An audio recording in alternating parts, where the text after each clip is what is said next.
Las presentaciones de los aspirantes a la presidencia de la República de coaliciones de partidos, de acuerdo al sorteo que efectuamos, concluyen con la participación de Andrés Manuel López Obrador.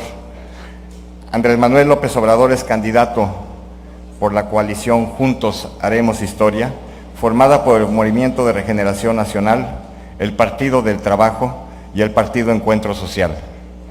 Ya nos ha acompañado en otras ocasiones en este mismo foro, justamente hace 6 años estuvo aquí con nosotros y le volvemos a agradecer su participación en esta 90 aniversario de la convención de la ABM, 81 Convención Bancaria. Bienvenido, Andrés Manuel.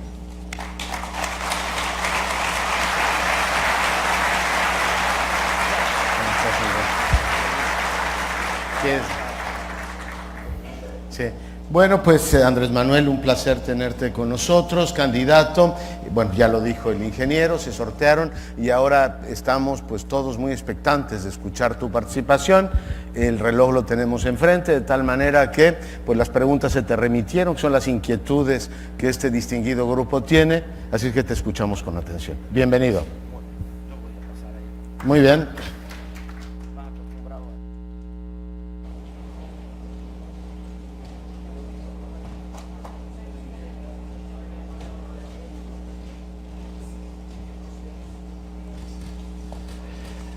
Amigas, amigos de la Asociación de Bancos de México, me da gusto estar con ustedes, agradezco la invitación para informarles sobre nuestra propuesta, que conozcan ustedes qué proponemos y que podamos también comunicarnos con preguntas, respuestas, con mensajes de ida y vuelta. Lo que nosotros proponemos es llevar a cabo un verdadero cambio, una transformación en la vida pública de nuestro país. Y queremos aplicar una fórmula sencilla, pero trascendente, profunda. La fórmula consiste en acabar con la corrupción, con la impunidad y con los privilegios. Pensamos que si acabamos con la corrupción, no la limitamos o la disminuimos o la mantenemos a raya, sino la desterramos del país, vamos a llevar a cabo una revolución pacífica, vamos a lograr el renacimiento de México. Tenemos que moralizar la vida pública y los gobernantes deben tener autoridad moral para contar con autoridad política. Por eso es importante acabar con la corrupción. Es lamentable que la imagen de nuestro país en el extranjero gire alrededor de noticias de violencia y corrupción. Por eso tenemos que enfrentar este grave problema. Y enfrentar la corrupción significa también liberar fondos para el desarrollo. Es mucho lo que se roban, más de lo que imaginamos. El Banco Mundial calcula que los políticos corruptos del país se roban alrededor del 20% del presupuesto nacional. El presupuesto este año es de 5.300.000.000.000. El 20% es más de 1 billón de pesos. Nosotros estamos estimando menos de corrupción. Somos moderados, casi conservadores. Calculamos que se roban el 10% para nuestras proyecciones futuras. De todas maneras es muchísimo. Son 500,000 millones de pesos al año. Si evitamos que se roben ese dinero, vamos a poder financiar el desarrollo. Acabando con la corrupción y con los privilegios, con una política de austeridad republicana, que bajemos el costo del gobierno a la sociedad, porque tenemos un gobierno oneroso para mantener un régimen corrupto. Se le tiene que pagar mucho a los funcionarios para que actúen por consigna. Los sueldos de los altos funcionarios públicos de México son los más elevados en el mundo. Hay funcionarios que llegan a ganar hasta 650,000 pesos mensuales. Entonces vamos a reducir sueldos arriba. Vamos también a quitar canonjías, privilegios, se van a terminar los lujos en el gobierno, vamos a quitar las pensiones a los expresidentes. Los expresidentes están recibiendo de pensión en total 5 millones de pesos mensuales. Ni Obama tiene una pensión así. Vamos a tener un gobierno austero. No voy a trasladarme en aviones privados, en helicópteros privados. No podría subirme al avión presidencial que costó 7,500 millones de pesos. Sería ofender al pueblo de México. Con todo esto vamos a liberar fondos. Calculamos que de 800,000 millones de pesos a 1 billón, y que no va a haber necesidad de aumentar impuestos. No vamos a aumentar el IVA, no van a haber impuestos nuevos, no se va a cobrar IVA en alimentos, en medicamentos, no se va a aumentar el impuesto sobre la renta, no van a haber gasolinazos. Vamos a poder financiar el desarrollo sin aumentar impuestos y sin endeudar al país. Ustedes saben bien que ha crecido mucho la deuda pública. Tenemos que destinar este año un poco más de 600,000 millones para pagar intereses de la deuda. Entonces, la propuesta, la fórmula es cero corrupción, cero despilfarro, no aumentar impuestos, no aumentar la deuda y destinar lo que ahorremos al desarrollo del país. Rescatar al campo del abandono en que se encuentra, crear empleos, que haya crecimiento, que haya bienestar. De manera muy específica, les comento que vamos a mantener equilibrios macroeconómicos. No vamos a actuar con desparpajo. no vamos a gastar más de lo que ingrese al erario. Vamos a ser respetuosos de la autonomía del Banco de México y va a haber un auténtico Estado de Derecho. Nada al margen de la ley, nadie por encima de la ley. No vamos a iniciar el gobierno con reformas legales, no hace falta. Con el actual marco jurídico vamos a desarrollar al país y a lograr que haya bienestar, que haya paz, que haya tranquilidad.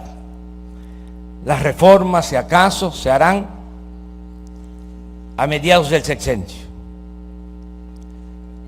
Van a ser muy pocas las reformas. Vamos, por ejemplo, solo a modificar el artículo 108 de la Constitución.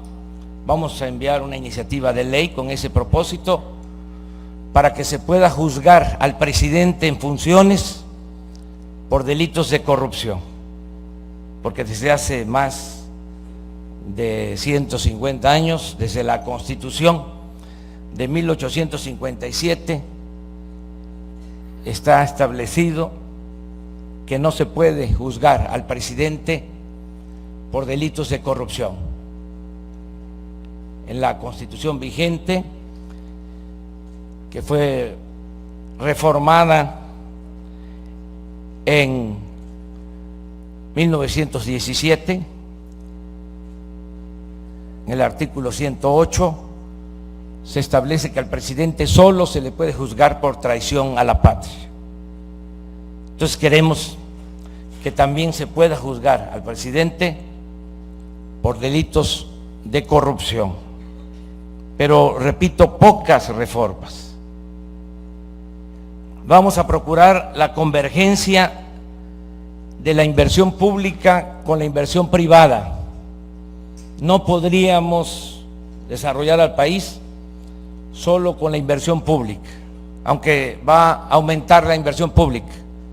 Actualmente, de los 5.300.000.000.000 del presupuesto, solo 500.000 millones se destinan a inversión pública, menos del 10%. Nosotros queremos bajar el gasto corriente y trasladar, transferir esos recursos a inversión pública, de modo que podamos contar con una inversión pública de 1 billón de pesos, pero utilizar esa inversión pública como capital semilla para convocar a la inversión privada. Lo que hicimos cuando fui jefe de gobierno en la Ciudad de México, la remodelación del Paseo de la Reforma, del Centro Histórico. Por cada peso que invertimos del gobierno, del erario, la inversión privada fue de 60 pesos. Eso mismo queremos aplicar en los proyectos para el desarrollo. Vamos a promover el desarrollo en todo el país, de sur a norte. Pocos proyectos, pero de impacto. No nos vamos a quedar solo en mantener en equilibrio las variables macroeconómicas. El Estado va a promover el desarrollo en esta convergencia de inversión pública y privada para que tengamos crecimiento y empleo. Tenemos que atender también el desarrollo social. Hay en el país una monstruosa desigualdad económica y social. y no vamos a poder conseguir la paz y la tranquilidad si sigue habiendo tanta pobreza, tanta marginación. Tenemos por eso que atender también de manera especial a los jóvenes que se les desatendió, se les cerraron las puertas, no tienen los jóvenes posibilidades ni de estudio ni de trabajo, solo se les etiquetó de manera despectiva, se les llama ninis, que ni estudian ni trabajan. Tenemos que garantizar el derecho a la educación. La educación no es un privilegio, es un derecho. Y es 1000 veces, 1.000.000 de veces mejor tener a los jóvenes estudiando que tenerlos en la calle.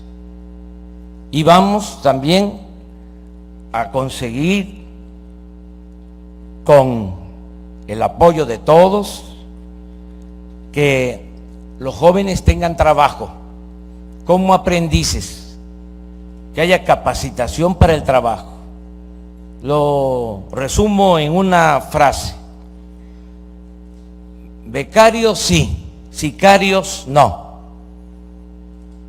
Vamos a atender las causas que originaron la inseguridad y la violencia.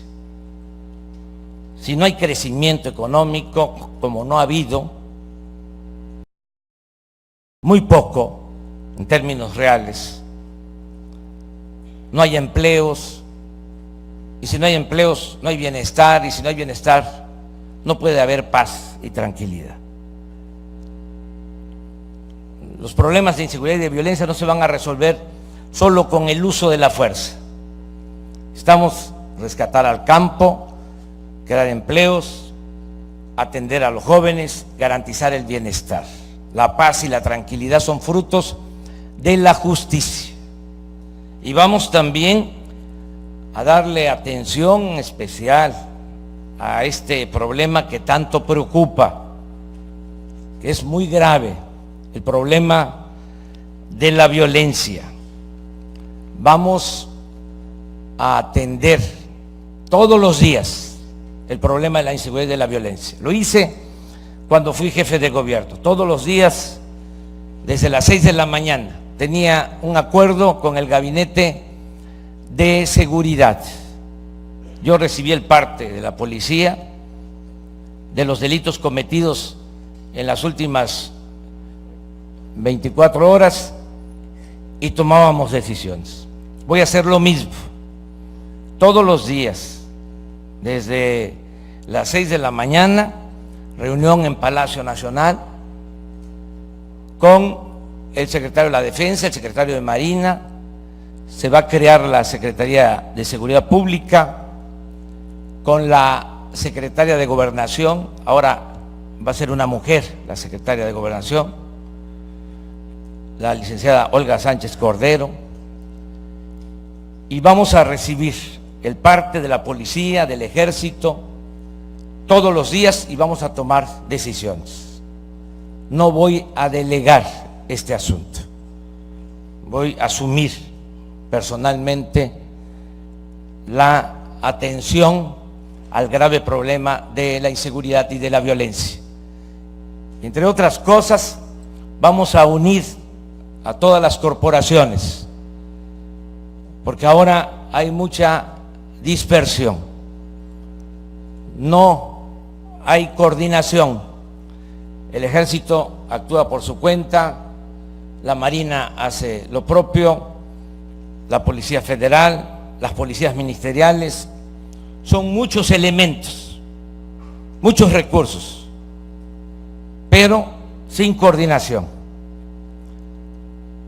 El ejército tiene 250.000 elementos, la Marina 50.000, la Policía Federal 40.000, las policías ministeriales también tienen muchos elementos. Vamos a organizar toda esa fuerza en una Guardia Nacional y el énfasis lo vamos a poner en garantizar la seguridad pública. No vamos a ser un país de guerra. México va a seguir siendo un país que busque la paz y la tranquilidad. No necesitamos un ejército para la defensa. En el caso de que se requiriera, todos los mexicanos defenderíamos al país. Lo que ahora urge, necesitamos, es que haya seguridad.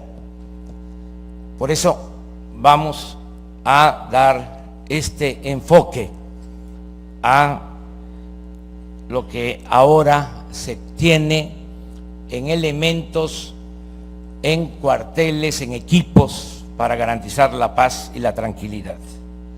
Yo termino mi intervención haciéndoles una propuesta concreta.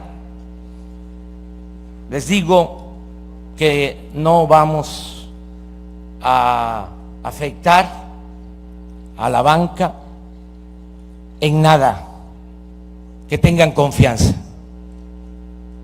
que se requiere de una banca fuerte en el país. Lo que les proponemos, y esta es mi propuesta específica, es que se amplíe el servicio bancario al país. México tiene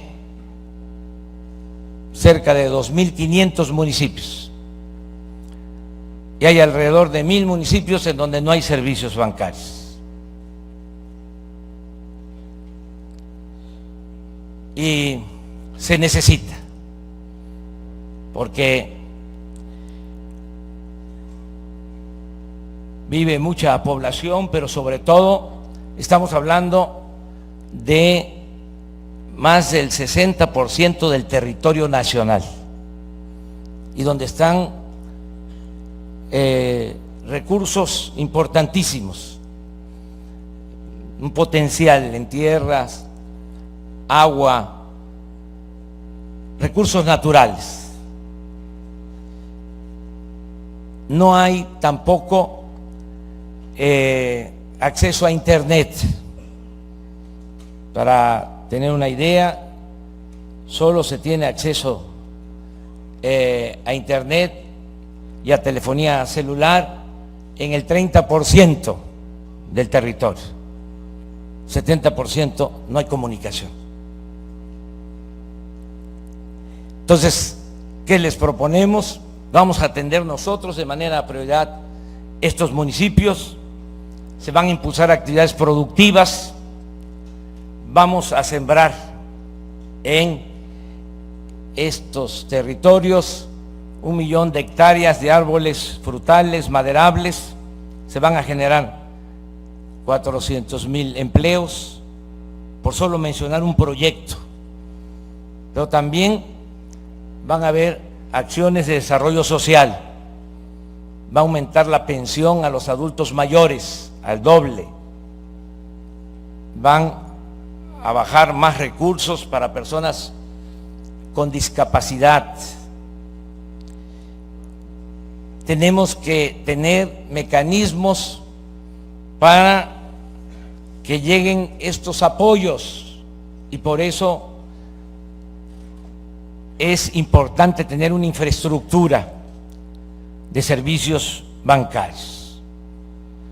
En su momento les vamos a presentar un proyecto para el desarrollo integral de zonas marginadas con población pobre que habita en el país. Estamos hablando de la posibilidad de otorgar créditos y que sea una labor conjunta, que el gobierno sea garantía, que el gobierno apoye para que haya seguridad en la recuperación de los créditos. Tengo la experiencia de que la gente humilde, la gente pobre, cuando recibe un apoyo de buena fe, siempre responde. Sí hay cultura de pago en la gente pobre, en la gente humilde, en la gente que necesita de nosotros. Vamos a atender a todos, vamos a escuchar a todos, vamos a respetar a todos, pero por el bien de todos, primero los pobres. Muchas gracias, amigas y amigos.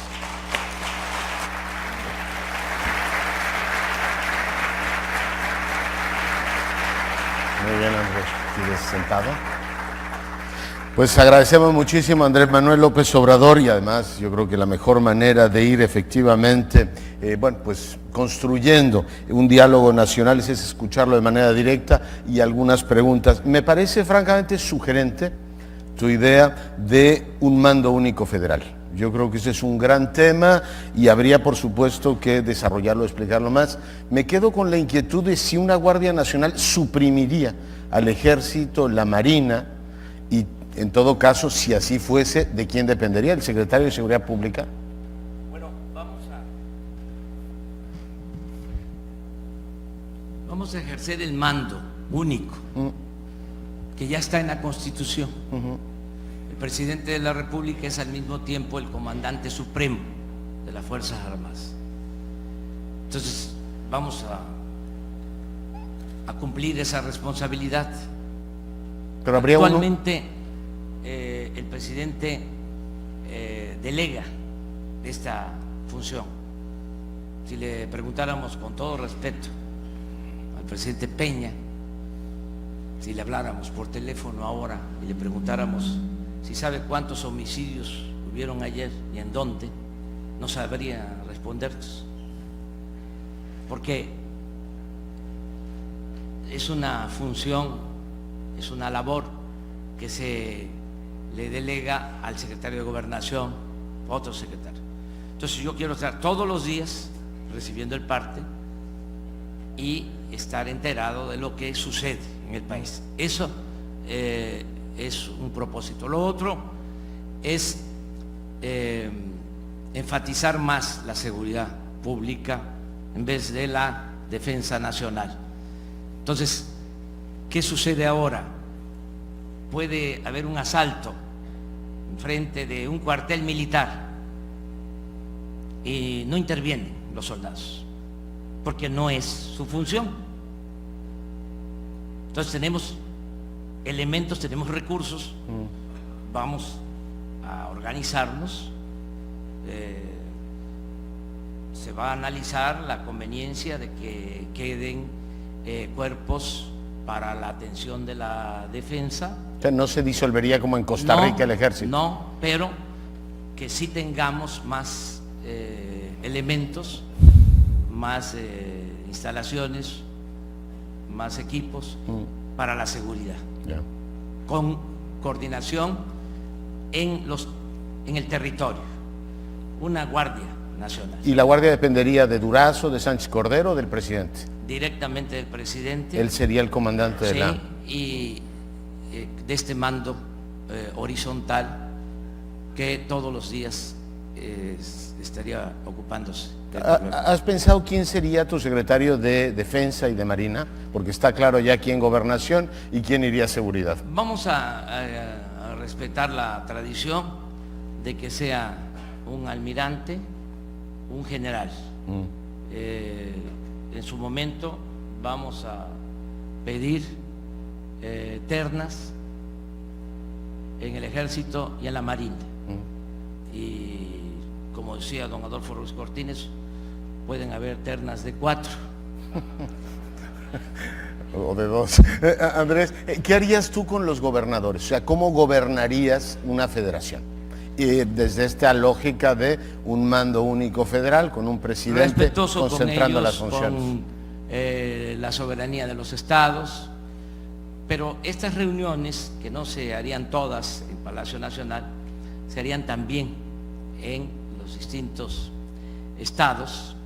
Estarían invitados desde luego los gobernadores. Hay un marco legal para que funcione de manera conjunta el gobierno federal con los gobiernos estatales. Sí. Y lo mismo invitar, respetando su autonomía, a miembros del Poder Legislativo y del Poder Judicial.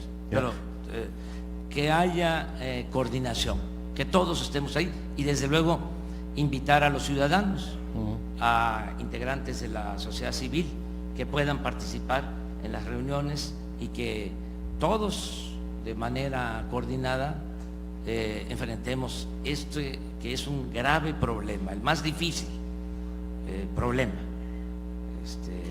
que vamos a enfrentar. Digamos, la ventanilla para atender a los gobernadores o buscar su cooperación en materia de seguridad, ¿estaría en Gobernación o estaría en la Secretaría de Seguridad Pública? Porque el país ha ensayado las dos y hasta ahora no le encontramos la cuadratura al círculo. La relación política, gobernación. Pero en materia de seguridad. En el gabinete de seguridad, el secretario de Seguridad Pública. Directamente. El sistema nacional. El secretario de Seguridad Pública va a ser una especie también de secretario técnico del gabinete de seguridad. El presidente o el coordinador general del gabinete de seguridad va a ser el presidente de la República. Comprendo. El órgano de inteligencia desaparece, ¿no? Para esto no. ¿Inteligencia policíaca sí?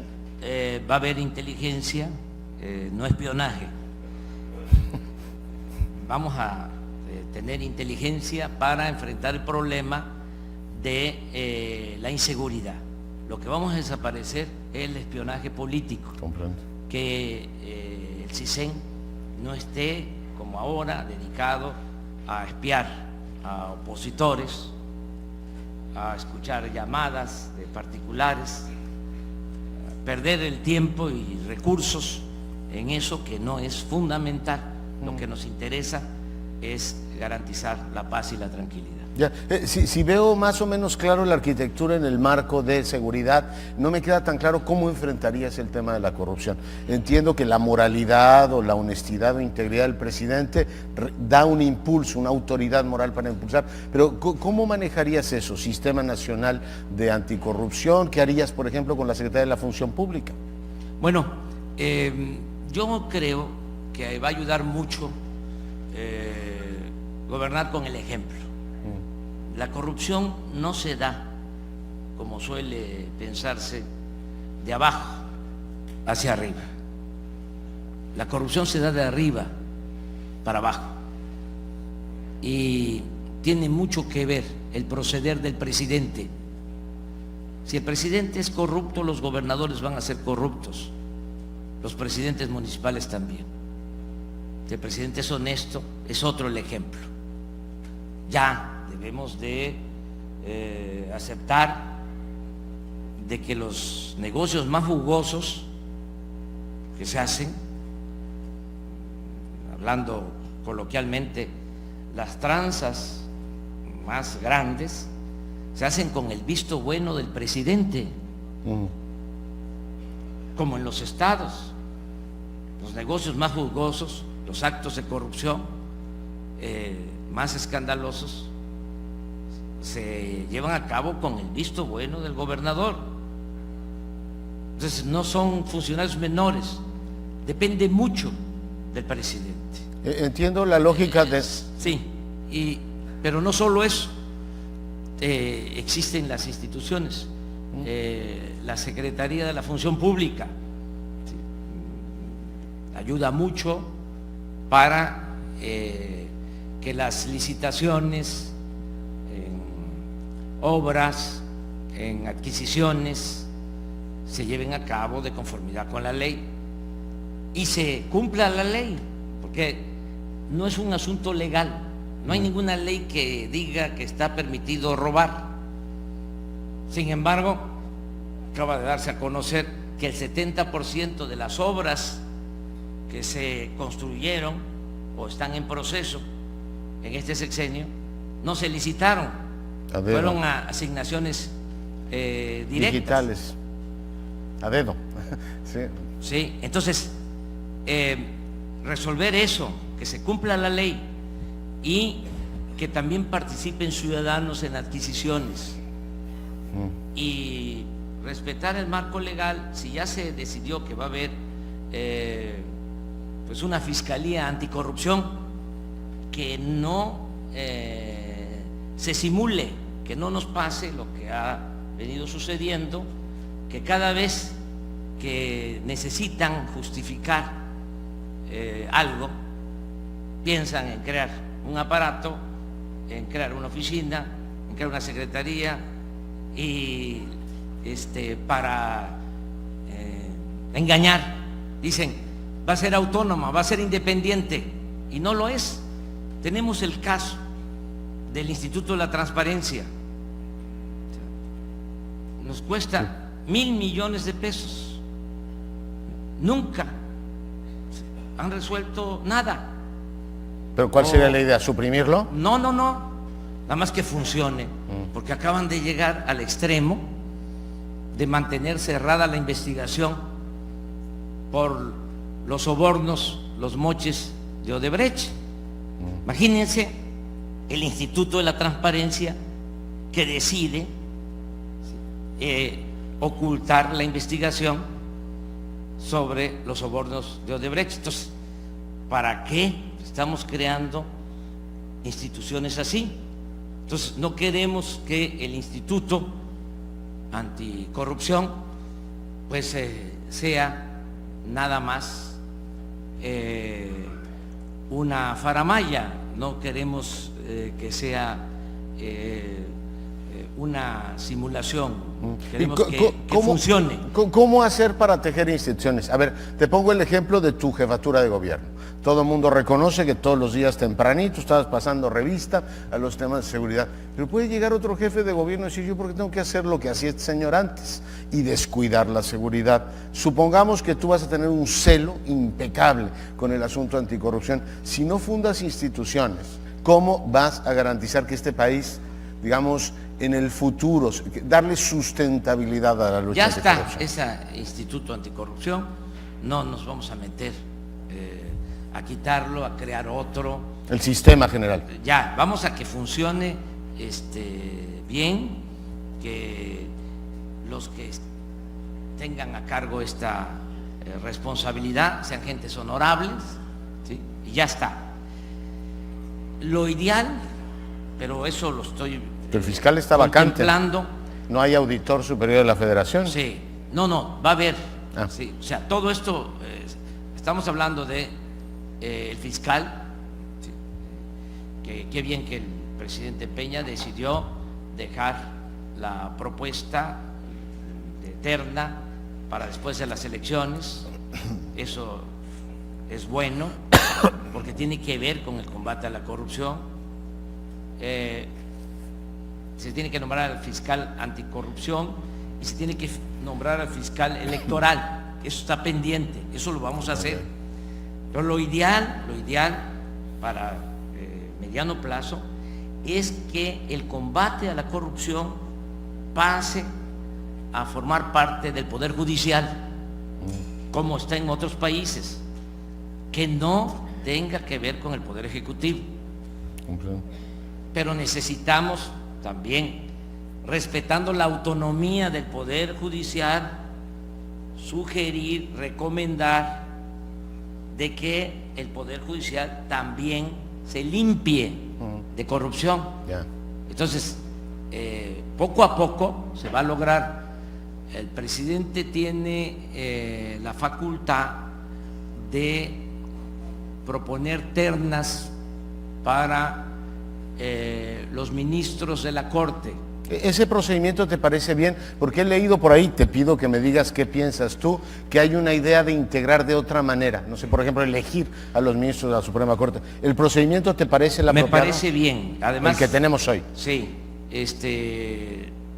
con ese procedimiento de terna, si se escogen bien a los que van a participar como ministros, va a ayudar mucho y vamos a tener una nueva Suprema Corte de Justicia en los 3 primeros años. Y esto va a ayudar para que hacia abajo se limpie también el Poder Judicial. Y ya dijiste lo del banco. Preguntarte, una bola caliente, tú que eres beisbolista.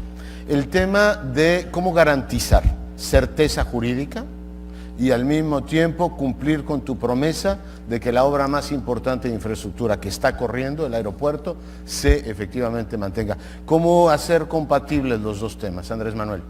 Con el convencimiento de que tenemos que ser eficientes. Esa obra nos cuesta mucho, estamos hablando de un estimado original de 200,000 millones. Se puede resolver el problema con 40,000 millones, es decir, nos podemos ahorrar 160,000 millones haciendo 2 pistas en el aeropuerto militar de Santa Lucía, porque hacer el aeropuerto como se está llevando a cabo va a significar, cuando esté terminado, cerrar el actual aeropuerto y cerrar también el aeropuerto militar de Santa Lucía. Además de que es mucho dinero, vamos a tirar a la basura inversiones que se tienen, infraestructura. Que ya hay mucho dinero que está corriendo ahí, ¿no? Incluso sí, bancos han puesto por ejemplo, créditos. Si se llega a un arreglo con los contratistas, en vez de hacer el volumen de obra que están haciendo ahora en Texcoco, harían ese mismo volumen de obra, si llegamos a un acuerdo, en Santa Lucía. Para eso es la política, para eso se inventó, O sea, para buscar los acuerdos sin violar el marco legal, Gracias. sin cancelar contratos. Pero yo creo que vamos a contar con la cooperación de todos. Además, es inviable desde el punto de vista técnico el construir el nuevo aeropuerto en el lago de Texcoco. Hay estudios del Instituto de Ingeniería de la UNAM que demuestran que es la zona con más hundimiento en el Valle de México. Tenemos hundimientos hasta de 1 metro por año. Llevan ya mucho tiempo, por eso el retraso en la obra, rellenando el lago de Texcoco. No hay tierra firme, están acabando con todos los cerros de alrededor. Ya. Entonces se puede hacer un aeropuerto hasta el medio del Océano Pacífico, pero con un costo elevadísimo. El país no está para eso. Entonces nuestra propuesta, estamos trabajando para ver al presidente Peña al día siguiente de la elección. Bueno, al día siguiente no, porque vamos a estar desvelados, pero a los 3 días para hacerle un planteamiento y ponernos de acuerdo. Andrés Manuel, lo mismo... Pero no tiene que haber nerviosismo, no vamos nosotros a infringir ningún acuerdo. La certeza jurídica. Lo mismo ocurre con los contratos que se han licitado ya con, digamos, parte de la reforma energética. Sí, Manuel. lo mismo.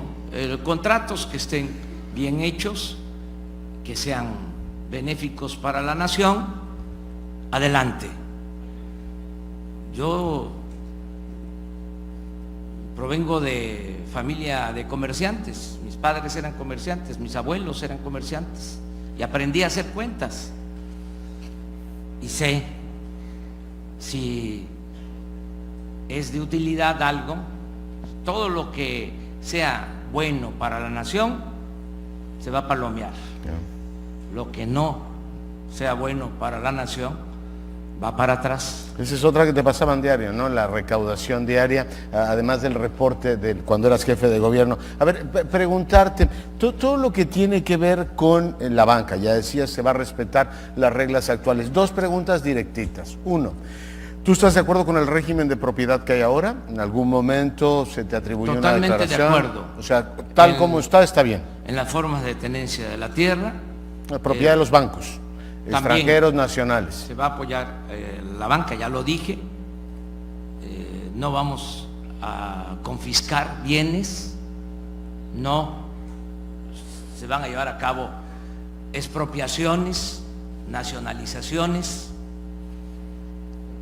Vamos a sacar adelante al país enfrentando el principal problema, la corrupción, el cáncer de la corrupción. Esa es la propuesta. Si me dicen, a ver, resume tú que no hablas de corrido, pero dilo rápido, ¿qué es lo que vas a hacer? Acabar con la corrupción. Eso es el plan.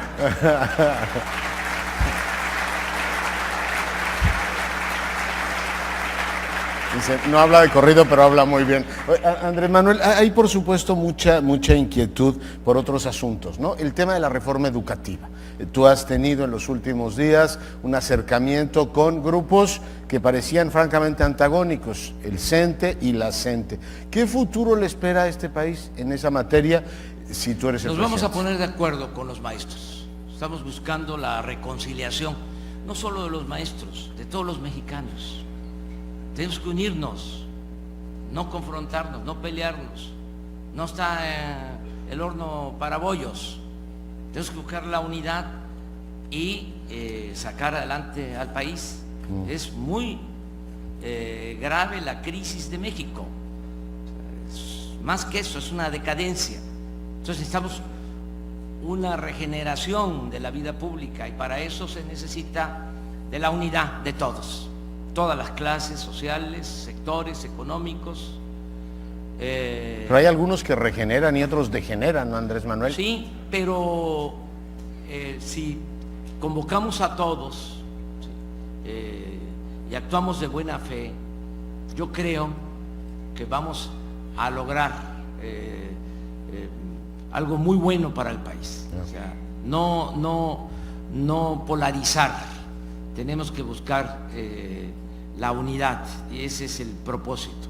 Ya, se nos va acabando el tiempo, pero hay dos asuntos que te quiero plantear. Tú te inspiras mucho en Roosevelt, citas también mucho a Juárez, me gusta mucho que también traigas a la mesa a Tolstoy con cierta frecuencia.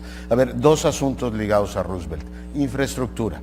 He oído con entusiasmo lo de los ferrocarriles, pero he oído muchísimo escepticismo, Andrés Manuel, respecto a si es o no una buena idea construir refinerías.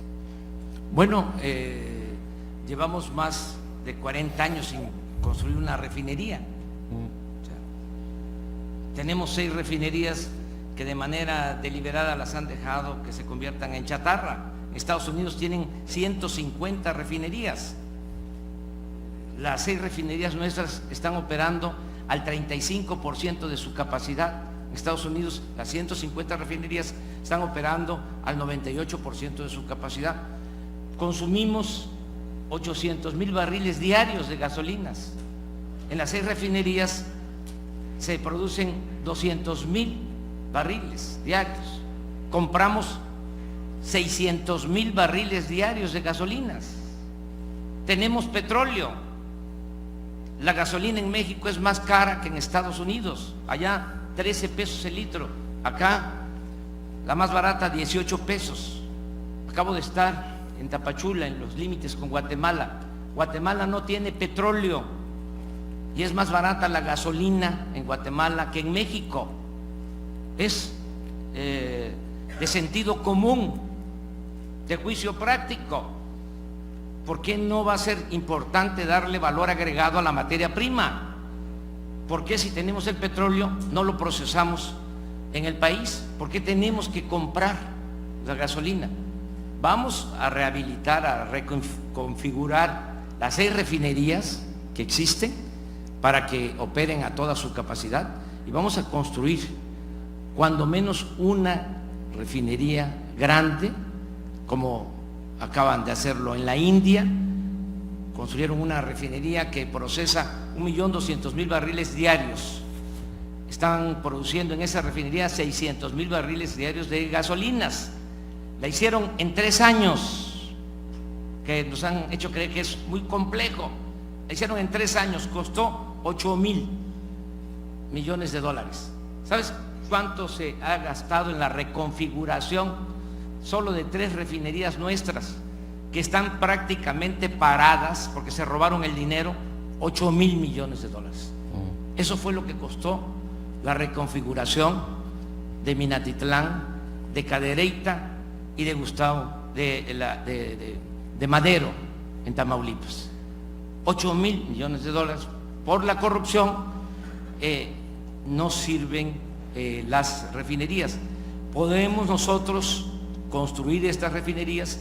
Yo propongo que para mediados del sexenio vamos a dejar de comprar las gasolinas, vamos a producir en México las gasolinas, pero no solo las gasolinas. El cambio va a consistir también en producir en México lo que consumimos. Vamos a fortalecer el mercado interno. Vamos a que se reactive la economía en México, que haya empleo, para que haya bienestar. Una última pregunta, por supuesto no de gustos literarios, de cuál es tu obra favorita de Vargas Llosa, ya nos dijiste exactamente qué opinas de él.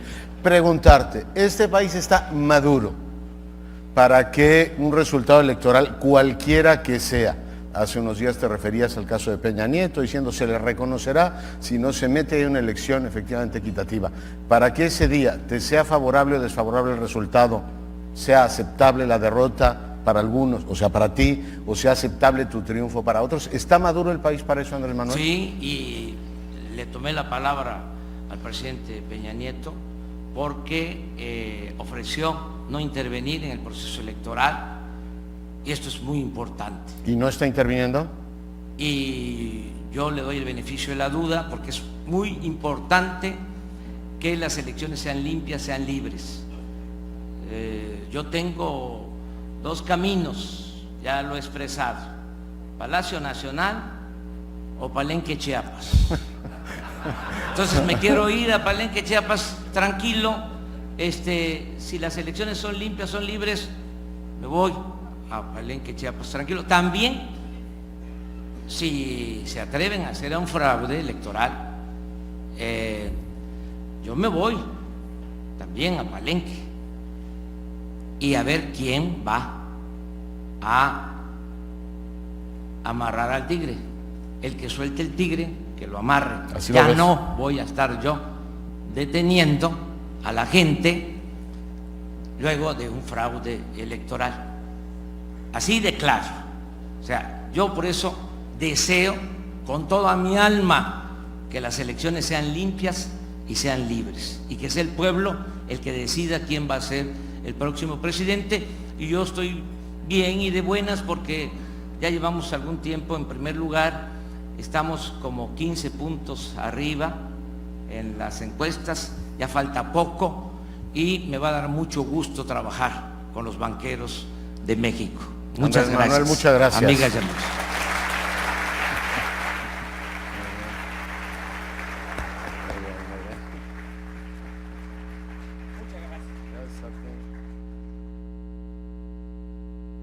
Este canal fue creado para mantenernos informados sobre la situación actual de nuestro país. Aquí el único que tiene la última palabra eres tú. Si te gusta nuestro contenido, te invito a que te suscribas y compartas nuestros vídeos, que en cierta forma son tuyos, así como cualquier inquietud que tengas la hagas de nuestro conocimiento para dar la información. Gracias.